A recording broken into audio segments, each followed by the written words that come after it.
के बलरामपुर देवी पाटन शक्तिपीठ में किया रात्रि विश्राम। आज सुबह शक्तिपीठ की उपासना। योगी ने गायों को हरा चारा खिलाकर की गौ सेवा। मिशन यूपी पर अमित शाह, सीएम योगी की थकपाई पीठ। कहा 44 योजनाओं में टीम योगी अव्वल।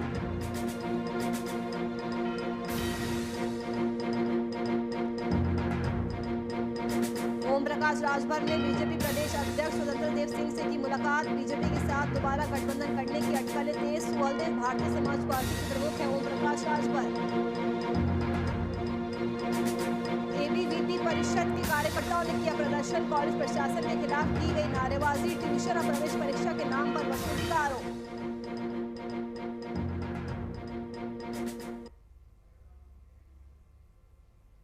नमस्कार, वीआईपी न्यूज देख रहे हैं आप। मैं आपके साथ नुपुर सक्सेना। स्वागत है आपका बात उत्तर प्रदेश की में। यूपी का विधानसभा चुनाव जैसे जैसे नजदीक आ रहा है, प्रदेश में राजनीतिक हलचल तेज होने लगी है। एक तरफ बीजेपी ओम प्रकाश राजभर जैसे अपने पुराने सहयोगियों की नाराजगी दूर कर एक बार फिर उन्हें साथ लाने में जुट गई है, तो वहीं विपक्ष भी अपनी धार को तेज करने के लिए लगातार सक्रिय है। उत्तर प्रदेश में भी महागठबंधन बनाकर गैर भाजपाई वोटों को बंटने से रोकने की कोशिशें शुरू हो गई है। माना जाता है कि उत्तर प्रदेश विधानसभा चुनाव 2017 के दौरान बीजेपी अपने सर्वश्रेष्ठ लोकप्रियता पर थी। उस प्रचंड लोकप्रियता में भी बीजेपी को केवल 39.67% ही मत प्राप्त हुए थे। यानी उस दौरान भी 60% से ज्यादा मतदाताओं ने गैर भाजपाई विकल्प को ही प्राथमिकता दी थी। विपक्ष के रणनीतिकारों का मानना है कि अगर इन वोटरों को एक साथ लाने में सफलता पाई जा सके तो बीजेपी को रोकना संभव हो सकता है।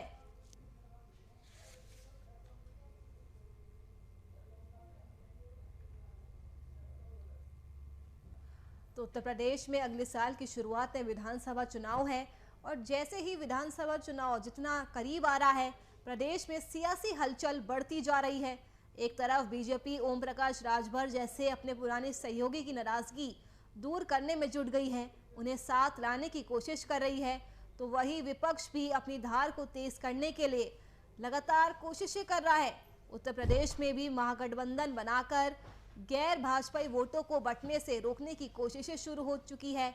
माना जाता है कि यूपी विधानसभा चुनाव 2017 की अगर बात करें तो उस दौरान बीजेपी अपने सर्वश्रेष्ठ लोकप्रियता पर थी। उस प्रचंड लोकप्रियता में भी बीजेपी को सिर्फ और सिर्फ 39.67% ही वोट मिले थे। यानी उस दौरान भी 60% से ज्यादा मतदाताओं ने गैर भाजपाई विकल्प को ही प्राथमिकता दी थी। वही विपक्ष के रणनीतिकारों का मानना है कि अगर इन वोटरों को एक साथ लाने में सफलता पाई जा सके तो बीजेपी को रोकना इस विधानसभा चुनाव में संभव हो सकता है। तो यूपी विधानसभा चुनाव को लेकर राजनीतिक सरगर्मियां तेज होती नजर आ रही है। ओम प्रकाश राजभर बीजेपी से गठबंधन करने जा रहे हैं,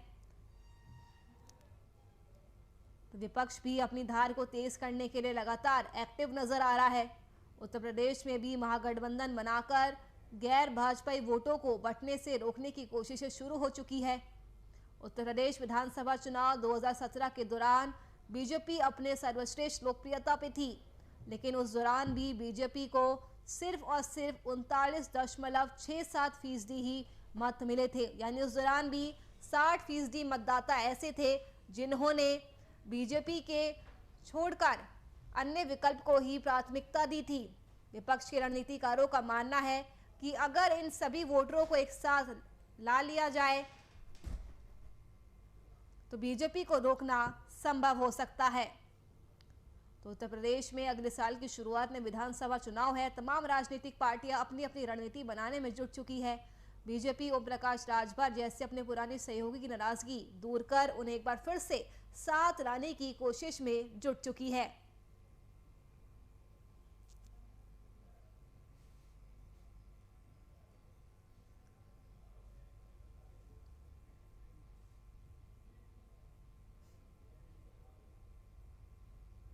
मुख्यमंत्री योगी आदित्यनाथ ने बलरामपुर देवी पाटन शक्तिपीठ में रात्रि विश्राम किया। उसके बाद बुधवार सुबह शक्तिपीठ की उन्होंने उपासना की। वो गौशाला भी गए, उन्होंने गायों को हरा चारा खिलाकर गौ सेवा की। इससे पहले पूर्व रात्रि में मुख्यमंत्री योगी ने बीजेपी प्रदेश अध्यक्ष स्वतंत्र देव सिंह के साथ स्थानीय जनप्रतिनिधियों और पार्टी पदाधिकारियों से चर्चा की। मुख्यमंत्री ने हिंदू जागरण मंच और विश्व हिंदू महासंघ के पदाधिकारियों से भी मुलाकात की और चर्चा की। बुधवार सुबह मुख्यमंत्री तुलसीपुर से गोरखपुर के लिए रवाना हो गए।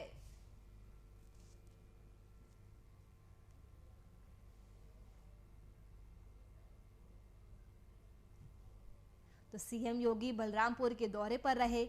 सीएम योगी ने बलरामपुर देवीपाटन शक्तिपीठ में रात्रि विश्राम किया। उसके बाद बुधवार सुबह शक्तिपीठ में उपासना भी की। तो उत्तर प्रदेश के मुख्यमंत्री योगी आदित्यनाथ ने बलरामपुर में मां पाटेश्वरी की पूजा और गाय को चारा खिलाकर अपने दिन की शुरुआत की।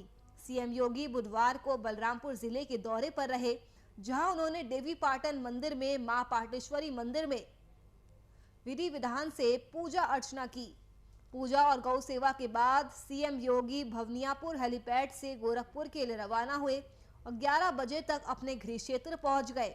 यहां पर सीएम योगी आदित्यनाथ ने गोरखपुर बस्ती मंडल के विकास कार्यों और कानून व्यवस्था की समीक्षा की। सीएम योगी ने मां पाटेश्वरी के सामने मत्था टेका। देवीपाटन मंदिर में दर्शन करने के बाद सीएम योगी गौशाला गए, जहां उन्होंने गायों को चारा खिलाया और गौ सेवा की। इस दौरान मंदिर सहित जिले भर में भारी सुरक्षा व्यवस्था देखने को मिली। नवनिर्वाचित जिला पंचायत अध्यक्ष आरती तिवारी से उन्होंने मुलाकात की।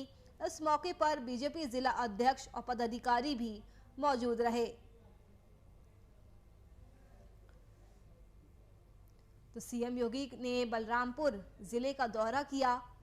देवीपाटन शक्तिपीठ में रात को विश्राम किया। उसके बाद बुधवार सुबह शक्तिपीठ की उपासना की।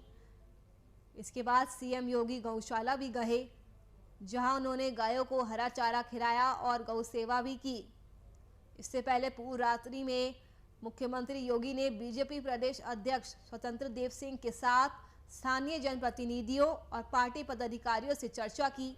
मुख्यमंत्री ने हिंदू जागरण मंच और विश्व हिंदू महासंघ के पदाधिकारियों से भी मुलाकात की और चर्चा की। वहीं बुधवार सुबह मुख्यमंत्री तुलसीपुर से गोरखपुर के लिए रवाना हो गए।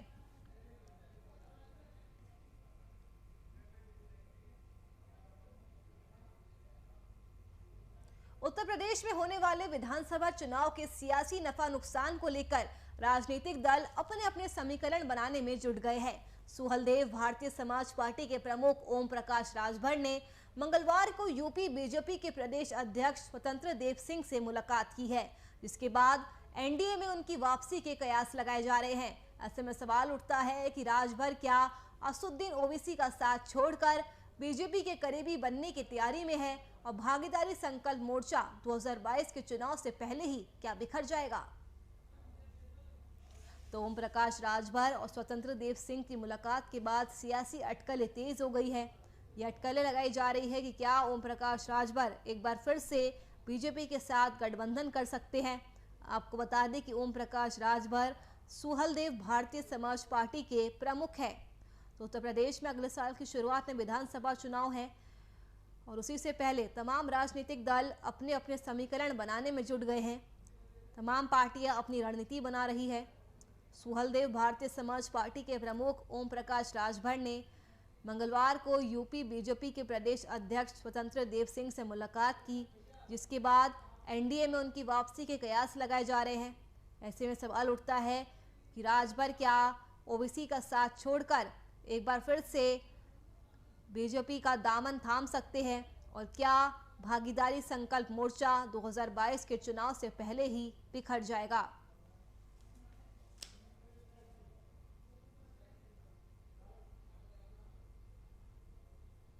तो प्रदेश की योगी सरकार ने मंत्री रहते हुए भी बीजेपी और सरकार की नीतियों को कोसने वाले सुहलदेव भारतीय समाज पार्टी यानी सुभा सपा के अध्यक्ष ओम प्रकाश राजभर ने मंगलवार को बीजेपी के प्रदेश अध्यक्ष स्वतंत्र देव सिंह से मुलाकात की।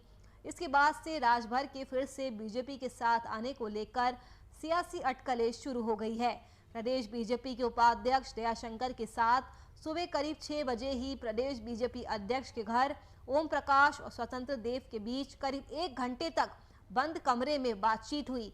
हालांकि ओम प्रकाश राजभर ने इसे शिष्टाचार मुलाकात बताकर मामले को दबाने की कोशिश की, लेकिन सूत्रों का कहना है कि राजभर की जल्द ही बीजेपी के राष्ट्रीय अध्यक्ष जेपी नड्डा और गृह मंत्री अमित शाह से भी मुलाकात हो सकती है। इसके बाद ही ओम प्रकाश को फिर से एनडीए में शामिल किए जाने का ऐलान किया जाएगा।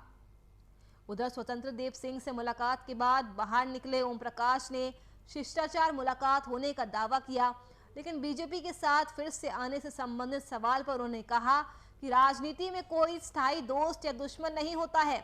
बीजेपी से मेरा सिर्फ मुद्दों की लड़ाई है। अगर बीजेपी मेरी पुरानी मांगों को मान ले तो बीजेपी के साथ आने पर विचार किया जा सकता है।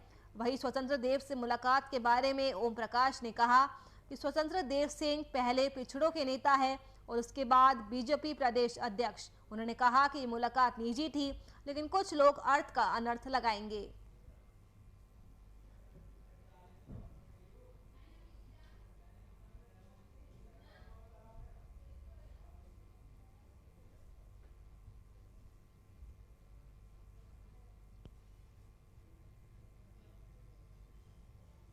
भारतीय जनता युवा मोर्चा उत्तर प्रदेश की ओर से अरविंद राज त्रिपाठी उर्फ छोटू त्रिपाठी को प्रदेश मंत्री बनाए जाने पर बवाल हो रहा है।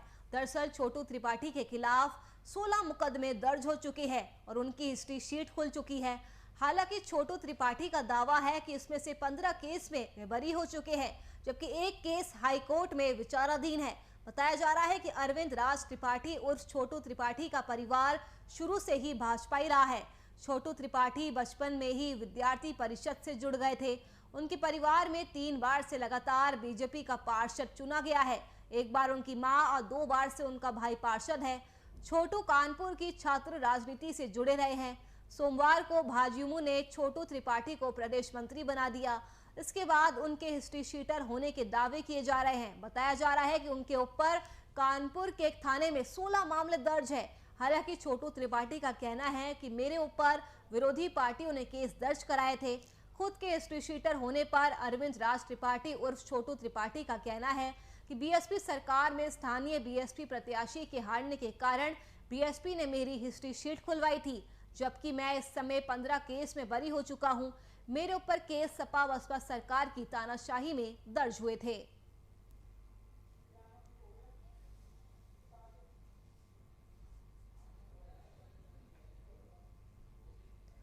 तो बीजेपी युवा मोर्चा का प्रदेश मंत्री हिस्ट्री शीटर बताया जा रहा है। हत्या में भी वो जेल जा चुका है, जिसके बाद से काफी ज्यादा बवाल देखने को मिल रहा है।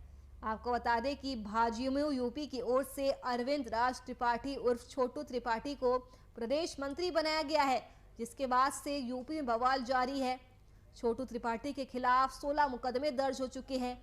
उनकी हिस्ट्री शीट खुल चुकी है, लेकिन छोटू त्रिपाठी का ये कहना है कि इनमें से 15 केस में वह बरी हो चुका है, जबकि एक केस हाईकोर्ट में पेंडिंग है।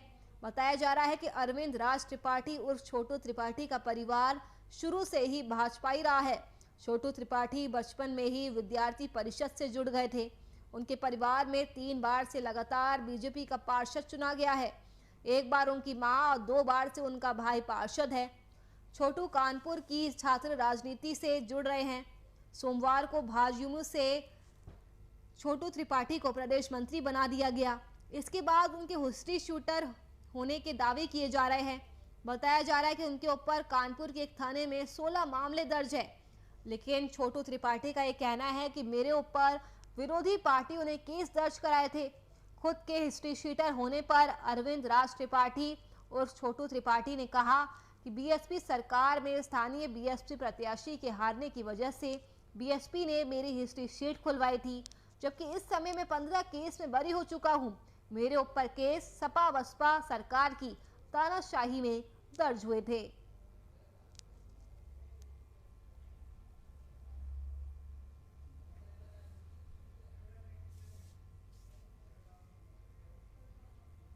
उत्तर प्रदेश ने कोरोना टीकाकरण में देश के सभी राज्यों को पीछे छोड़ते हुए एक और कीर्तिमान स्थापित किया है। मंगलवार को प्रदेश में एक दिन में 27,36,333 टीके लगाए गए, जो एक बड़ा रिकॉर्ड है। यह आंकड़ा देश के दूसरे प्रदेशों से काफी अधिक है। इसी तरह कुल टीकाकरण के मामले में भी उत्तर प्रदेश ने महाराष्ट्र, दिल्ली, आंध्र प्रदेश और पश्चिम बंगाल समेत दूसरे कई राज्यों से आगे निकलते हुए टीकाकरण का रिकॉर्ड बनाया है। सर्वाधिक जांच करने का रिकॉर्ड भी यूपी के नाम दर्ज है। श्रावस्ती में मंगलवार को मुख्यमंत्री योगी ने कहा कि इतना ज्यादा टीकाकरण देश के किसी भी प्रदेश में नहीं हुआ है। जरूरत के मुताबिक टीकाकरण जारी रहेगा। टीकों की उपलब्धता में कोई भी कमी नहीं आने दी जाएगी।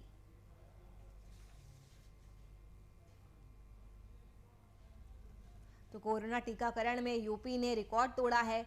एक दिन में 27,36,333 टीके लगाए गए हैं, जो अपने आप में एक बहुत ही बड़ा रिकॉर्ड है। ये आंकड़ा देश के दूसरे प्रदेशों से काफी अधिक है। चाहे बात की जाए महाराष्ट्र की, दिल्ली या आंध्र प्रदेश या पश्चिम बंगाल की, दूसरे कई राज्यों से यूपी टीकाकरण में आगे निकलता हुआ नजर आ रहा है। वही अगर बात की जाए सर्वाधिक जांच की, तो ये रिकॉर्ड भी यूपी के नाम ही दर्ज है। सीएम योगी का कहना है कि इतना ज्यादा टीकाकरण देश के किसी प्रदेश में भी नहीं हुआ है। जरूरत के मुताबिक टीकाकरण आगे भी यूं ही जारी रहेगा। टीकों की उपलब्धता में कोई भी कमी नहीं आने दी जाएगी। तो तीसरी लहर की आहट के बीच यूपी ने एक नया रिकॉर्ड बनाया है। एक दिन में 25 लाख से ज्यादा डोज लगाए गए हैं। 5 करोड़ से ज्यादा लोगों को टीका लगा है।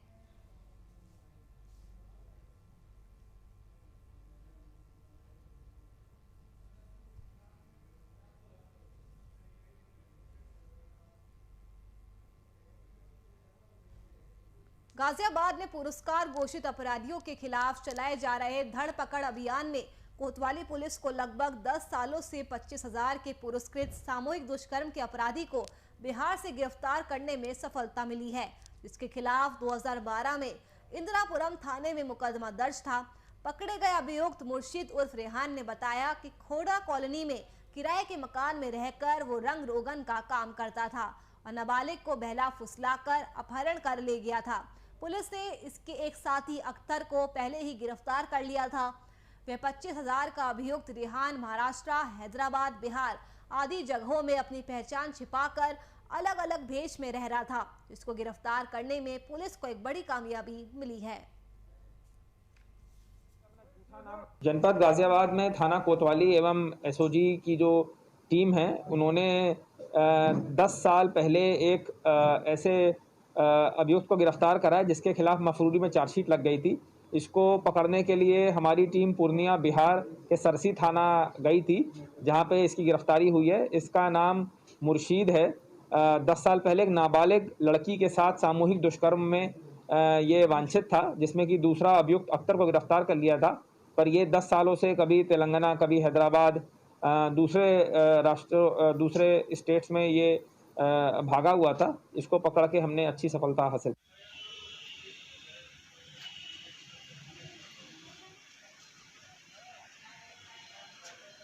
2014 में इसके खिलाफ वहां पे 2014 में बिहार पूर्णिया में एक मुकदमा लिखा गया था रंगदारी का, चोरी का।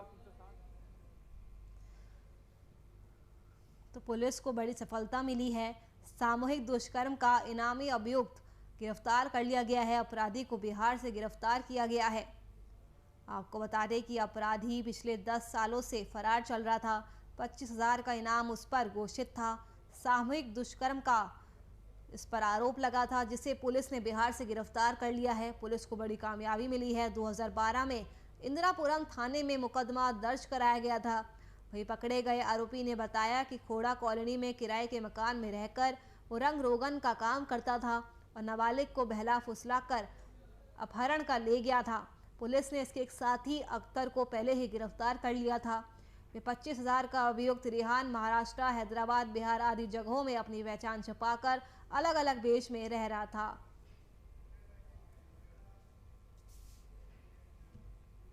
बुलंदशहर में अखिल भारतीय विद्यार्थी परिषद के कार्यकर्ताओं ने रोड जाम कर प्रदर्शन किया। बता दें कि जेवर अड्डे चौराहे से पैदल मार्च कर जेएएस इंटर कॉलेज के सामने तक रोड जाम किया गया।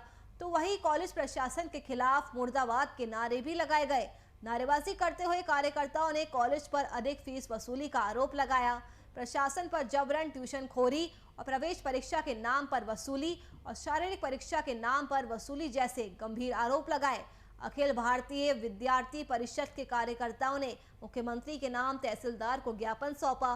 कॉलेज प्रशासन के खिलाफ कार्रवाई न होने पर भविष्य में उन्होंने उग्र आंदोलन की भी चेतावनी जारी की है। खुर्जा के प्रधानाचार्य और यहाँ की कमेटी के द्वारा छठी से लेकर 12वीं तक के सभी छात्रों से अवैध शुल्क को वसूला जा रहा है। इस अवैध वसूली और इस भ्रष्टाचार की जो हद है वो यहाँ तक है कि मैं उदाहरण देता हूँ कि 9वीं के जो छात्रों की जो फीस है वो कुल मिलाकर के, मेरे पास में इसका पूरा डाटा मौजूद है, वो 419 रुपया है। इसमें 131 रुपया शासन के और 288 रुपया कॉलेज में रुक जाते हैं, जिसमें विकास का, स्काउट का आदि सभी प्रकार के शुल्क पहले से ही मौजूद हैं। लेकिन ये कॉलेज वाले छात्रों से, 9वीं क्लास के छात्रों से 2500, 3000, 3500, यहाँ तक कि 4000 तक का शुल्क भी वसूल करते हैं। मामला केवल 9वीं क्लास का नहीं है। आप जानते हैं 1 से लेकर कक्षा 8 तक शासन द्वारा शुल्क को माफ़ कर दिया गया है। इस कॉलेज में 6ठी से 8वीं तक के 1000 से अधिक बच्चे पढ़ते हैं, उन सब से 600 रुपये प्रतिमाह शुल्क लिया जाता है। 11वीं कक्षा का शुल्क मात्र 400, 450 के आसपास है, 477 रुपये एग्जैक्टली है, और उसके स्थान पर 3500, 4000। सेम हालत 10वीं की है, सेम हालत 12वीं की है। तो इन भ्रष्टों पर कार्रवाई होनी चाहिए और विद्यार्थी परिषद ऐसे भ्रष्ट प्रधानाचार्य की बर्खास्त की मांग है।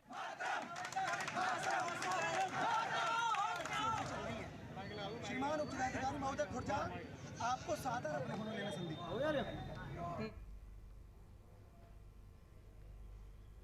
अगली खबर बुलंदशहर से है, जहां कोरोना काल में बाइक चोरों का आतंक रुकने का नाम नहीं ले रहा और ना ही उन्हें पुलिस का कोई खौफ है। शिकारपुर नगर से दिन दहाड़े बाइक चोरी की घटना को अंजाम दिया गया, जिसके बाद बाइक चोरी की पूरी घटना वहां लगे सीसीटीवी कैमरे में कैद हो गई। बाइक चोर चोरी की घटना को अंजाम देकर वहां से फरार हो गए।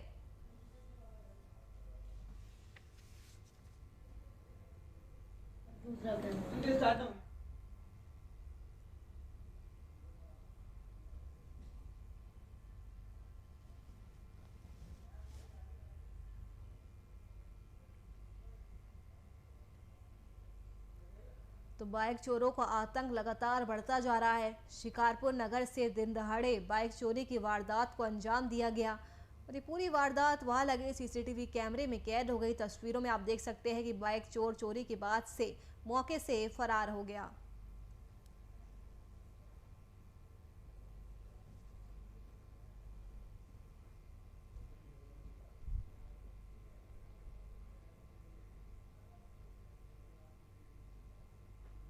नोएडा के बेहद पौष इलाके सेक्टर 21-25 में कोतवाली 24 पुलिस और बदमाशों के बीच में मुठभेड़ हुई, जिसमें एक बदमाश के पैर में गोली लगने से वो घायल हो गया। वहीं दूसरा बदमाश पुलिस को चकमा देकर फरार होने में कामयाब रहा।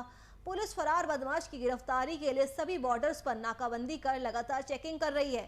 वहीं घायल बदमाश की पहचान इंटरस्टेट वाहन चोर गिरोह गुलफाम के सदस्य शाहरुख उर्फ चना के रूप में हुई है। उसे इलाज के लिए अस्पताल में भर्ती कराया गया है। शाहरुख बताया है, शाहरुख चना, ये बेसिकली एक ऑटो लिफ्टर गैंग का बहुत ही इम्पोर्टेंट मेंबर है। इसके ऊपर दर्जनों मुकदमे हैं।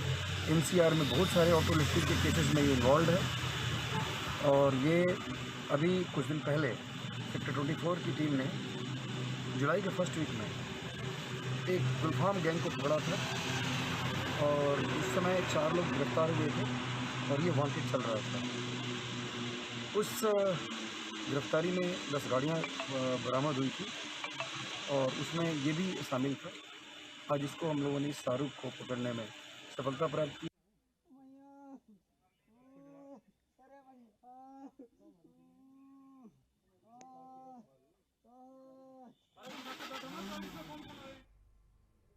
तो पुलिस और बदमाशों के बीच मुठभेड़ देखने को मिली। पुलिस को चकमा देकर एक आरोपी भागने में फरार हो गया, तो वही एक बदमाश के पैर में गोली लग गई, जिसके बाद वो घायल हो गया।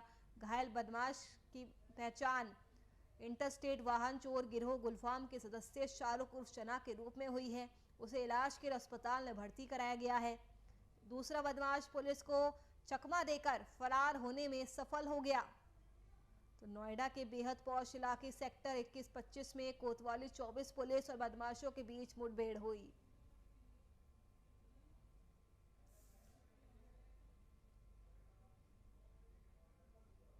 चलिए फिलहाल के लिए इस बुलेटिन में मेरे साथ इतना ही। देश और दुनिया की तमाम खबरों के लिए आप देखते रहिए वीआईपी न्यूज़। नमस्कार।